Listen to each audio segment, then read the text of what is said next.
আব্বা আব্বা তোমার ছেলে কাল্লু মানে আমি সরকারি চাকরি পাচ্ছি। তাই নাকি বাবা? যাই, তুই আমার এতদিনে মুখ উজ্জ্বল করলু। তো বাবা বেতন কত? আব্বা বেতন মেলা 15,300 টাকা। যাই বাবা, এতদিন পর আমাদের একটা ব্যবস্থা হইলো। এ বাবু ব্যবস্থা করে রাখেন, আগে ভিক্ষা দেন। ওই বাবু রাহো তোমার ভিক্ষা। এতদিন পর আমার সব সরকারি চাকরি পাইছে, হে আনন্দে আমরা আত্মহারা, আর তুমি এসে ভিক্ষা নেগা হরান থেকে। কি জামু মানে রাহেন আপনি সব ছোট মোটো চাকরি ভিক্ষা দিবেন কিনা তাই কন, না দিয়ে সব বরবাদ করে তুমি।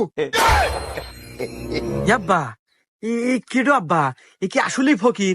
এর সাইজ বাইজ দেহা মনে হয় না তো ফকির, দেন পায়ে কত দামি শু। আচ্ছা আব্বা পরিচয় নেন তো, আসলে কেডো তোর কথার স্পিরিট কি? এ বাপু, তোমার পরিচয় কি? তোমার নাম কি কও তো? আর তুমি ফকির হলেও কে বলে? আমার নাম বরবাদ ফকির।